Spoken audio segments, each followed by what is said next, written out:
What is up, guys? This is Chase Oliver 68 here, bringing you my Week 2 predictions of the NFL. Basically, I'm going to get predictions on 4 games, and this is what I want to ask you guys. If you guys do not like the games I'm not predicting the games on your team.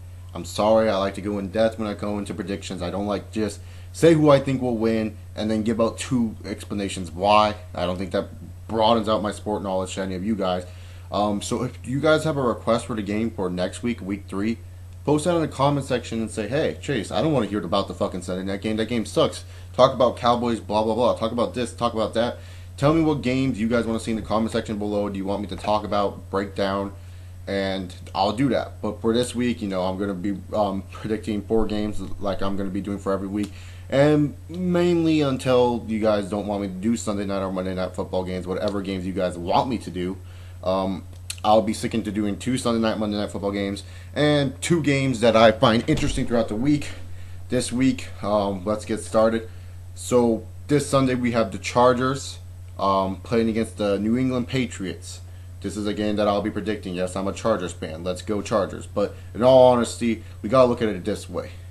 San Diego lost Nate Katy. Now he's only a kicker to us, but really he's an experienced field goal kicker that has led us to get some good field goals in the past. And having Nate Katy out for the season is a big blow. And not only that, Mike Tolbert may not be 100% and playing against New England. Now, we can all brag about San Diego secondary. We all saw what they did there. Held Donovan McNabb to 39 passing yards and covered the receivers very well. But when it came to the rushing side, San Diego did let up 97 yards via Adrian Peterson and another 40 yards, I'm guessing, from Donovan McNabb. So, the rushing, our defense seems to have a little bit of trouble holding down a rusher, holding down running backs, especially good running backs like Adrian Peterson, and maybe mobile quarterbacks in Donovan McNabb. The Chargers offense looked exactly like how a Chargers offense should look like. Phillip Rivers controlling it. Phillip Rivers saying this, that. Phillip Rivers throwing the balls when needed. But really, guys, if you look at this, and I'm a Chargers fan, the Chargers always start off slow. I mean, you just got the New England Patriots, and they're facing them second week. This is a big rivalry, in my opinion. New England always ones up the Chargers. And we all know Chargers have slow season starts. It's a shame one of these teams has to basically have a loss already. But that's how it is. And New England, if you look at them, their defense kind of got exploited by Miami. That line right there, that line with Vince Wilfork and Albert Hainsworth looks studly. Linebackers, studly. But other than that, we all saw who Tom Brady's new favorite target is. Gradikowski, the tight end. Gradikowski, number 87, is Tom Brady's favorite target. I don't even know how many balls that fucker caught. He caught almost everything Tom Brady was throwing at him. And sure, yes, Wes Welker got some grabs. But the most receptions for the New England offense is Gradikowski and how they play. Now the defense, New England's defense, not trying to bash it. It just feels like they're not really that good corner-wise. I thought they were a lot better cornerback-wise. But it seems like they're not as good when it comes to when they're facing a top-level talent receiver. Now San Diego, they don't really have many top talent wide receivers in my opinion. Vincent Jackson, yes, a good compliment, but what has he shown to be an elite receiver? Yes, he has the height and the size advantage over a Patriots corner, but besides that, what else does he have? Antonio Gates is a tight end, so most likely he's going to be covered by a linebacker or a safety, and that's the big thing. For San Diego to even stay a snowball's chance in this game, you got to shut down Gradikowski. You got to make sure Gradikowski is not going to be a factor in this game, because if he gets the ball, we're looking at a great tight end. They draw routes for Gradikowski just for easily Tom Brady to throw it to. And Gradikowski is a great tight end. If Sean Phillips or whoever is covering Gradikowski doesn't do a good job, well, San Diego's chances are down the drain. And especially without a solidified kicker. Yes, Mike Cyphers did kick a field goal, guys. I know that. I just don't see San Diego winning this game. The Patriots are overall a better team. Can we catch the Patriots and pull up an upset?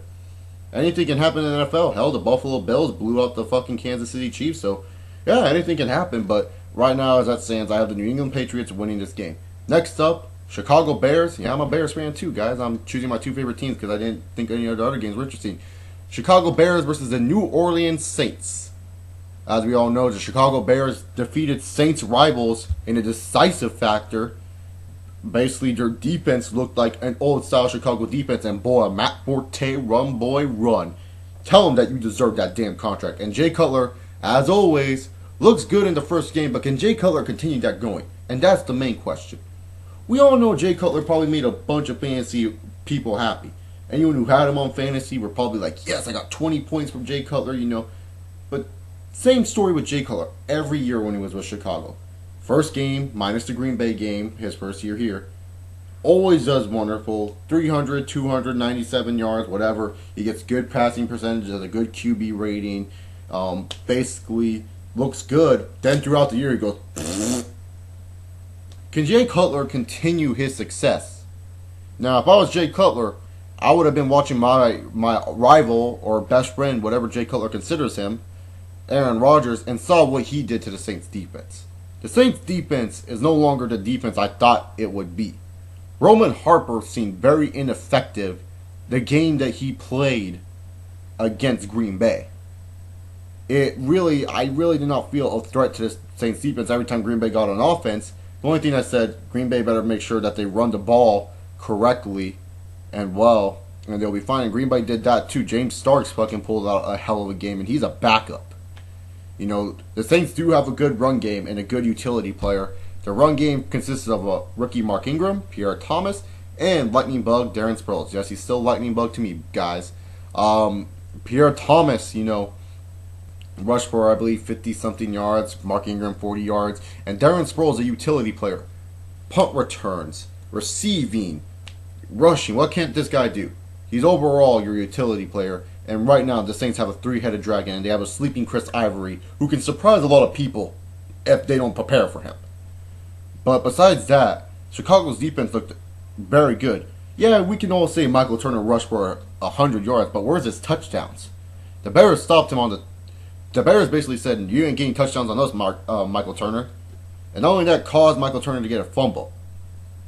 And if the Packers had somewhat of, like I said, if the Packers had a great success with a Ryan Grant, who I believe is declining in age, and a young James Starks, who's getting better, be able to run over their defense, what makes you think a good, young, smart running back, a powerful one in the sense of Matt Forte, cannot do the same thing? Right now, Chicago's looking good. The only thing that's holding Chicago back right now, and overall, is Jay Cutler. Jay Cutler needs to perform this game. If Chicago's defense plays like they did against Atlanta, I say Chicago. But you got to see how Jay Cutler's doing. And for New Orleans, without your boy Robert Meacham, I believe or Colston. Meacham or Colston's hurt. Cannot remember. Sorry, guys. I really do not pay attention to that much of the Saints receiving core. Shoot me if I'm retarded. But Drew Brees, he's going to do his thing. But you got to make sure that your running backs, and whether it's Pierre Thomas or Mark Ingram, whoever's starting, you got to make sure those running backs are getting big gain yards. I mean, if you guys can get Mark Ingram to run for 10 yards, you can get Pierre Thomas to run for 10 yards, and you need your defense to effectively hit a blitz to stop a Matt Forte. But as it stands, and basically how impressed I was with Chicago and how they did against the Atlanta Falcons, a team that I thought would be a close game, ended up being 30-13, I believe. I'm giving Chicago the win here. I believe Chicago can beat the Saints, but I won't be surprised if the New Orleans Saints decide to strike lightning up the ass and win this game. Excuse me for a minute. I'll have to go think of the Sunday Night Football game, but for now, we will talk about the Monday Night Football game, which consists of the St. Louis Rams versus the NYG, New York Giants. To be honest, New York suffered a very embarrassing loss to a Rex Grossman-led team of the Redskins.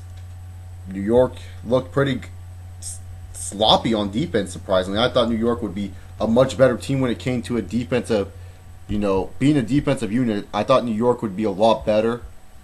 It surprised me how they did not look very impactful on defense. The Redskins looked more impactful, if anything, against...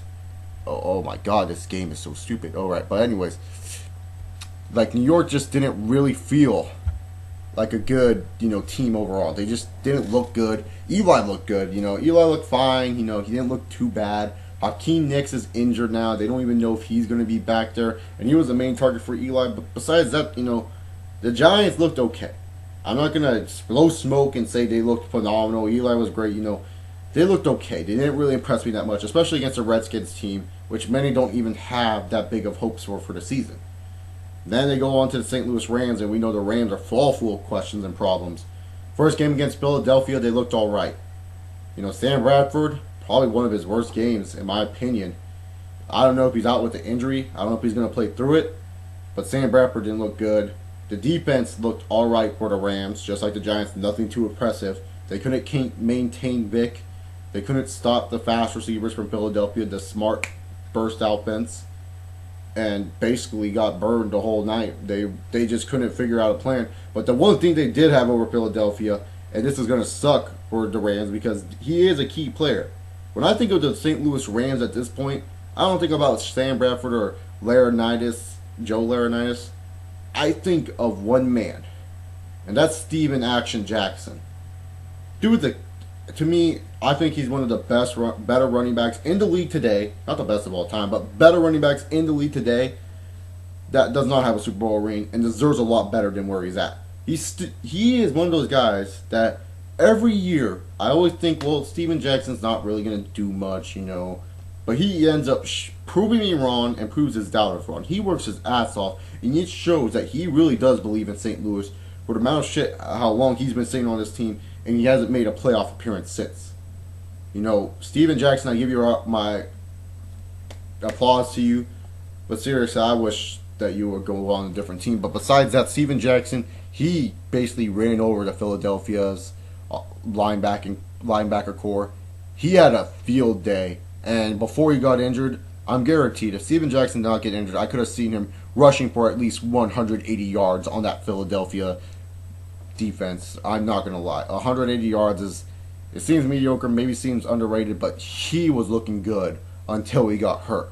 He had 57 yards only on 2 carries. Pretty damn impressive if you ask me. Before you get hurt, 1 touchdown. Hell, his first run was a touchdown run for 47. 47. God damn, I'm so retarded today. So, to me, the Rams looked really hurt because you don't know if they have their starting QB. They do have a decent receiving core. This is a tough game to call. Will it be a good game? It could be, Not every football game is going to be good. Most of the times the good games are the ones with the teams most people do not really support, like basically what I'm saying. The Redskins and the Bengals and the Browns, those end up being the good games because those very not so good teams always play their hardest to be the good team. I'm going to say the New York Giants here. I think the Giants looked at this loss and said, hey, we're already down on the division. We have 1 loss in the division. We're facing someone outside of our division. This team's in our conference, and we may as well see this team in the playoffs if we ever make it. So let's take this game seriously. They don't have their number 1 threat as a running back in Steven Jackson, and their young quarterback might be out. So let's just say, hey, let's go out there, do some work. G-Men for the win. The Sunday night game, and thank you guys for being patient, is the Atlanta Falcons versus the Philadelphia Eagles. And all I got to say this. Every time I see Atlanta and Philadelphia, I get pumped up. Why? Because I expect a good game from both of these teams. But every time I do see a game with Atlanta and Philadelphia, Atlanta gets their ass kicked. Atlanta just cannot seem to figure out what Philadelphia does.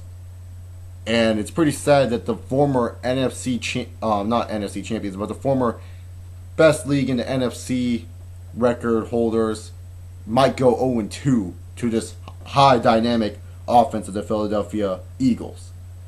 Dream team! Not really, but.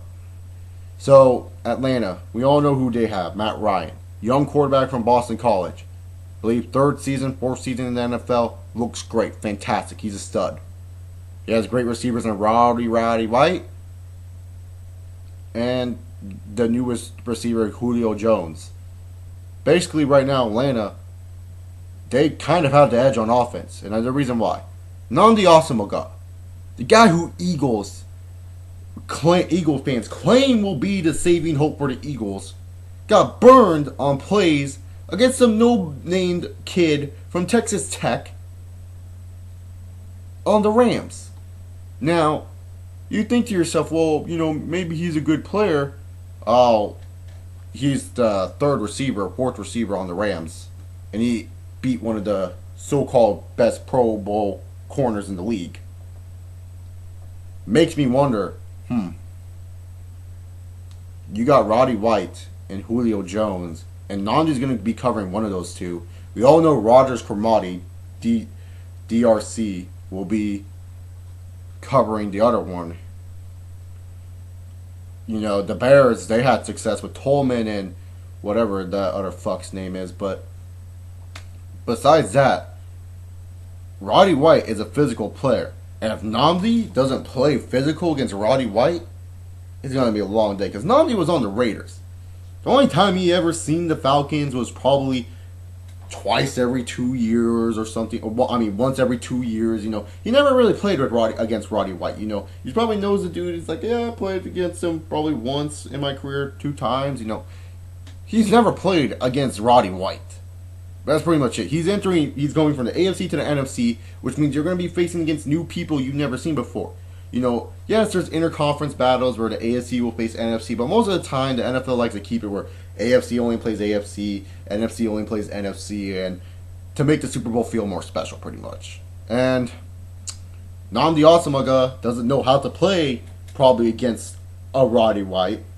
Maybe he doesn't know how to play against a Julio Jones, but that's going to be the key matchup here. Who can take control and who can dominate and say, hey, I'm the bigger man in this. That's a key matchup you ought to look forward to. And another key matchup is that Eagles linebacker core. If you guys do not stop Michael Turner, and I'm telling you right now, Michael Turner, he rushed 100 yards on that Bears defense that kicked his ass a week ago. What makes you not think he can run 200 yards on your dumb asses? Steven Jackson on his first carry scored a 47-yard touchdown. And then not only that, Steven Jackson almost could have ran for a lot of more yards before he got injured. Michael Turner ain't going to be running and hurt his hamstring. Michael Turner is a physical back, and if you ain't physical, Casey Matthews, you are not going to stop this man. You will have to basically rely on your safeties and your corners to help you out here. And you think any of those guys can tackle Michael Turner? I don't see DRC trying to latch on Michael Turner. So to be honest, the Eagles linebacker core needs to get their shit straight. Otherwise, we could be seeing a long day for the Philadelphia defense, and we could probably see this game as a gunslinger game if they are not ready. Now, like I said, every time I see the Eagles play Atlanta, they kick their ass. Why? They're high dynamic offense. Offense X plays. Deshaun Jackson, his best games are always with Atlanta. You can expect a good game from him. Mike Vick, he's going to probably do what Mike Vick does. Brent Selleck, he's always there as tight end. Atlanta's defense, they're alright. They're not the best defense. They have some key defensive players on special teams that do wonders. But besides that, their defense is alright in my opinion. They do have a nasty D line, but besides that, they are an alright defense. Jay Cutler kind of showed, and Matt Forte showed, that these guys do not wrap up or tackle. These guys like to try to push you out of bounds. They don't want to get too physical. And that's the thing. This defense needs to be physical if they want to win against Philadelphia. Right now as it stands, just because I know Philadelphia's history with the Atlanta Falcons, I'm picking Philadelphia. I'm not counting Atlanta out of this. I think ATL could make some noise. But I see Philadelphia going 2-0. And sadly enough, I see ATL going 0-2. I do not want to see that happen. But the way Philadelphia is going to play and the way that the Falcons are going to play on defense, how can you not? Philadelphia only has to worry about 2 types of things on defense. They just have to worry that their linebackers can stop Michael Turner, and they have to worry if Nnamdi Asomugha can compete with whoever he's going against and not get burned and look embarrassed and show that he's deserved the contract that he's earned. Philadelphia seems fine. The only way Philadelphia is probably fucked if Michael Vick gets injured. And then you have to rely on Vince Young if he's still healthy. Not saying Vince Young's bad, but it's going to be hard for someone to take over a starting spot, especially against a good team like Atlanta. So, pretty much, that's my NFL Week 2 predictions. Remember, comment down below if you guys want to hear a game for Week 3. Send me a comment saying, Week 3, I want to hear this game, and just tell me the game, and I'll look it over, and I'll watch the games that's going on. Other games. I watch every game, guys. It's like NFL Network. They tell you everything. They help you out with everything. NFL Instant Replay. It's not like I'm gonna miss much. Follow me on Twitter, ChaseOliver68. Add me on Skype, and if you guys enjoyed this video, subscribe up above. This is ChaseOliver68. This is my NFL Week 2 predictions. I hope you all enjoyed them, and I say peace.